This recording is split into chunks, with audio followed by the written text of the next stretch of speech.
자, 어느샌가 다시 금요일이 찾아오고 말았습니다. 일주일 동안 정말 수고 많이 하셨는데요.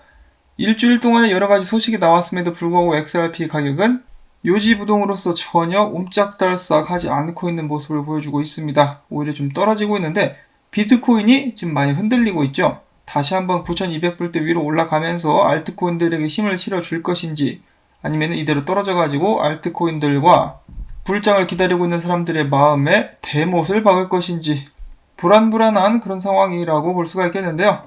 그럼에도 불구하고 오늘 나온 이런저런 소식들 한데 모아봤습니다. 자, 근데 사실 그렇게 많은 소식은 나와있지 않습니다. 미리 말씀을 전해드릴게요. 자, 첫 번째로는 최근에 가장 잘 나가고 있는 알트코인들 몇 개를 꼽아보라고 한다면 이 비체인이 빠질 수가 없겠는데요. XRP 커뮤니티 유튜버 중에 디지털 에셋 인베스터라는 사람이 있죠. 그 사람 같은 경우는 비체인과 에이다도 굉장히 좋아하는 것으로 알려져 있는데 최근에 이 비체인의 CEO와 인터뷰를 하는 계기를 갖게 되었다고 합니다. 이 인터뷰에서 비체인의 CEO가 이 리플사와 비체인의 협력의 가능성에 대한 운을 뗐다라고 하는데요. 그는 리플사와 비체인이 암호화폐 산업에서 각기 다른 분야에서 집중하고 경쟁 상대가 아니기 때문에 미래에 좋은 파트너십 관계를 맺을 수 있다라고 직접 이야기를 했다라고 합니다. 이것에 대해서 디지털 에셋 인베스터는 그렇다면 혹시 지금 진척되는 사안이 있는가라고 물어봤을 때 아니라는 식으로 이야기를 하면서 일단은 더 나은 사업 환경을 조성하는 데 집중하고 있다라고 비체인의 CEO는 답을 했다라는 것인데요. 그럼에도 불구하고 비체인의 CEO가 이런 식으로 긍정적으로 이야기를 했다라는 것은 이제 미래의 리플사와 비체인의 협력의 가능성이 활짝 열려있음을 시사한다라고 저희가 볼 수가 있겠습니다. 꼭 관련된 파트너십이 하나 나와가지고 XRP 커뮤니티와 XRP 가격에도 좀 좋은 영향을 끼칠 수 있기를 바라보고요. 무엇보다 이제 XRP 생태계가 넓어지는데 집중을 할 수 있으면 좋겠습니다. 자, 그리고 비체인에 관련된 이야기는 여기서 끝이 아닌데요. 비체인이 직접적으로 연관이 되어 있지는 않지만은 일본에 있는 암호화폐 유튜버 크립토 에리님께서 이런 트윗을 또 남겨주셨습니다. 자, SBI가 여기서 등장을 하게 되는데 SBI 홀딩스가 이제는 비체인의 영역이라고 볼 수가 있는 물류 추적 분야에서 움직임을 보이고 있다는 것입니다. 블록체인과 분산 원장 기술을 통해서 농산물 관리 체인을 만들고 있다는 소식이 나온 것인데요. 자, 물론 비체인의 이름은 언급되지 않았습니다만은 미래 혹시 누가 알겠습니까? 이 서플라이 체인 쪽에 SBI가 관심을 많이 갖고 있다라면은 SBI를 통해 가지고 비체인과 협력이 일어나게 되는 그런 가능성도 충분히 생각을 해볼 수는 있다라는 취지에서 이 기자가 이 기사를 이제 소개를 한 것이 아닌가 싶습니다. 조만간에 좀 좋은 소식이 또 나올 수 있기를 바라보고요. 자, 그 다음에는 이 찰스 호스킨슨이죠. 최근에 AMA를 진행을 했는데 질문 중에 리플사에 관한 것이 있었고 그가 리플사에 관련된 언급을 했기 때문에 관련된 이야기를 잠깐 해보려고 합니다. 자, 이 정보의 출처 역시 디지털 에셋 인베스터라고 볼 수가 있겠는데요. 찰스가 AMA를 진행하는 과정 중에서 이런 질문이 올라오게 됩니다. 찰스 씨가 리플사 임원인 벤자민 라스키를 싫어한다라고 했는데 왜 그런 것이냐? 그것에 대해서 찰스가 이야기를 해주는데 벤자민 라스키가 유명한 것이 이제 월가에서 크게 소동을 벌이는 것으로 유명하기도 하지만은 이제 뉴욕에서는 암호화폐 관련 규제인 비트 라이센스를 만들어서 출시했기 때문인데요. 그때 당시 벤자민 라스키가 비트 라이센스를 출시하기 전에 암호화폐 관련 인사들에게 의견을 수렴을 했다라고 합니다. 당연히 찰스도 거기에 포함이 되었었고요. 그런데 문제는 벤자민 라스키 씨가 이런 의견들을 하나도 받아들이지 않고 이제 찰스라든지 업계 관계자들이 요청한 것은 죄다 쓰레기통에 쳐 박아버리고 정반대로 되는 말도 안 되는 규제들을 만들어가지고 뉴욕 쪽에서 암호화폐 산업을 망쳐놨다라고 이야기를 합니다. 그러면서 그는 이것이 바로 뉴욕에서 왜 많은 암호화폐 회사들이나 거래소들이 활동하지 못하는지 그것에 대한 이유다라고 말을 해주는 것인데요. 비트 라이센스 따는 것이 정말 하늘의 별 따기라고 알려져 있죠. 자, 아무튼 그런 부분에 대해서 비판적인 시각을 가지고 있는 찰스였는데요. 찰스는 리플사가 벤자민 라스키 같은 사람하고 일하지 않기를 바랬었다라고 합니다. 그러면서 업계와 함께 단결해가지고 이러한 불공정에 대해서 대응하는 그런 모습을 보여주길 바랬었는데 일단 그런 식으로 흘러가지는 않았고요. 자, 그리고 이 벤자민 라스키가 이 리플사에 들어가가지고 돈을 많이 이제 벌고 있다 그런 식으로 이야기를 하기도 했었습니다. 시급이 $600다 이런 말을 하기도 했었는데요. 시간당 막 70만원 돈을 이렇게 번다라는 것이죠. 리플사로부터. 자, 아무튼 그 부분 같은 경우는 찰스가 그냥 이야기를 하는 것인데 그럼에도 불구하고 찰스 같은 경우는 리플사의 CTO인 데이비드나 공동 창립자인 크리스 랄스는 좋아한다라고 이야기를 합니다. 개인적으로 그들을 좋아하기 때문에 리플사가 IPO 등을 준비하고 있는데 무운을 빈다라는 말을 남겼습니다. 자, 일단 이 올라온 영상이 음질이 좀 변환이 되었어요. 이제 아마 그 카피라이트 때문에 그런 것 같은데 제가 놓친 부분이 있을 수도 있겠습니다만 그런 식으로 이야기를 했어요.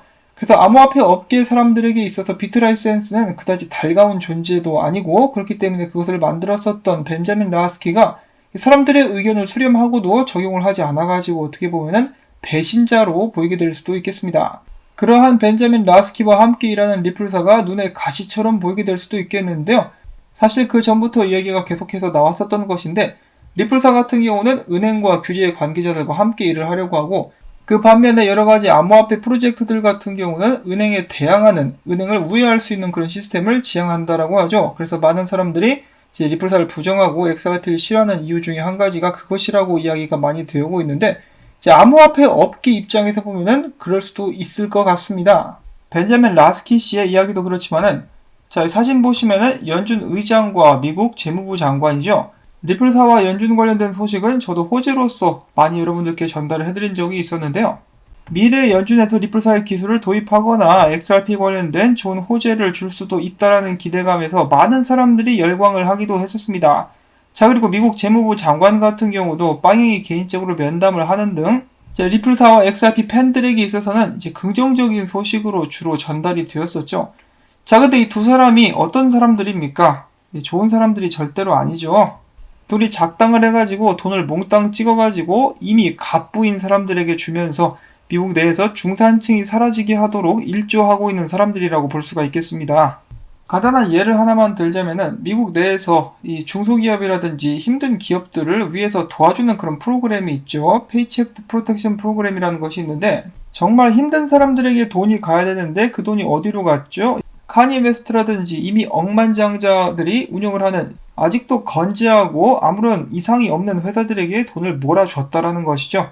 자, 물론 작은 회사들에게도 돈이 좀 돌아갔고 미국 시민들에게도 돈이 조금 돌아갔습니다. 근데 이제 이들이 찍어낸 돈이라고 해야 되겠죠. 다 빚인데 그 돈의 대부분은 이 갑부들에게 돌아갔고 그 돈이 누구 돈이냐? 시민들의 세금이죠, 세금. 그거를 미국 시민들은 앞으로 다 갚아내야 된다는 것이죠. 미국 경기는 안 좋은데 증시만 계속해서 올라가고 있는 모습도 얘네들 탓이라고 볼 수가 있겠죠. 오늘도 미국 내 실업자 수가 굉장히 많다라고 발표가 나왔는데 그런 과정 속에서도 좀비 기업들을 계속해서 양산을 해내고 있고 V자 반등이 나올 것이다, U자 반등이 나올 것이다 라고 하면서 사람들을 계속해서 속이고 있습니다. 자, 아무튼 더 자세한 사항 같은 경우는 이 경제를 전문적으로 다루는 해외 유튜버들을 살펴보시면은 여러가지 근거와 데이터를 통해서 자세하게 설명을 해주는 모습을 여러분들께서도 알아보실 수가 있을 텐데요. 자, 그 다음으로 IMF 총재 같은 경우도 전 IMF 총재죠. 지금 유로피언 중앙은행 총재라고 볼 수가 있겠는데 이 프랑스에서 재무장관을 하고 있을 당시에 공공기금을 함부로 써가지고 유죄 판결을 받은 바가 있습니다. 뭐 범죄자라고 많은 사람들이 질타를 하는 사람이기도 해요. 그런데 결국은 지금 IMF에 이어가지고 영국 중앙은행 총재 자리까지 올라간 사람이죠. 그래서 이제 좀 씁쓸합니다. 이렇게 벤자민 라스키를 시작으로 연준, 재무장관, IMF 전 총재까지 어찌 보면은 좀 부정직한 사람들, 그다지 좋은 훌륭한 인물들이라고 할 수 없는 사람들과 리플사가 밀접하게 일을 하고 있다는 거. 일단 이 사람들이 엄청난 파워를 가지고 있기 때문에 저희들은 호재로 이런 상황들을 인식하기는 하지만은 그리고 뭐 솔직히 이야기를 해서 말 그대로 이 사람들이 권력들을 가지고 있기 때문에 이 사람들과 협력을 해야 되는 것은 어쩔 수 없는 일이기 때문에 그럴 수밖에 없다라고 생각을 하기도 하지만은 그래도 그렇게까지 썩 유쾌하지만은 않습니다. 자, 아무튼 제 개인적인 의견이긴 합니다만은 이런 면도 있다라는 거 잠시 소개를 해드렸고요. 참고로 이 연준 의장 있죠. 제롬 파월 같은 경우는 이 달러를 찍어낼 수 있는 권한을 가진 사람으로서 어찌 보면 전 세계에서 가장 큰 파워를 가지고 있는 사람이다라고 많이 일컬어지기도 합니다. 자, 아무튼 그 다음 소식으로는 크리스 랄슨에 관한 이야기가 짧게 있는데요. 리플사의 공동 창립자 중에 한 명인 크리스 랄슨이 샌프란시스코에서 일어나고 있는 범죄들, 특히 절도를 예방하기 위해서 CCTV를 샌프란시스코 전역에 설치하는데 비용을 대기로 했다라고 합니다. 일단 400만 달러로 1000대의 카메라를 샌프란시스코 135 블록 전역에 설치하기로 했다라고 하는데요. 언젠가는 이 XRP 홀더들을 위해서 좀 뭔가 해줄 수 있으면 좋겠다라는 생각도 듭니다. 약간 아쉽기는 하네요. 그 돈으로 개인 차원에서 XRP를 좀 많이 매수를 해주면은 바이백 같은 개념이 될 수도 있지 않을까라는 생각도 해보는데 그럴 마음은 전혀 없나 봅니다. 자, 아무튼 오늘도 이런저런 소식들을 짧게 한데 모아봤는데요. 그래도 뭐 이런저런 이야기 재밌었다라고 생각하신다면은 수고했다는 의미에서 토마토밭에 물 주기 오늘도 부탁을 드리도록 하겠습니다.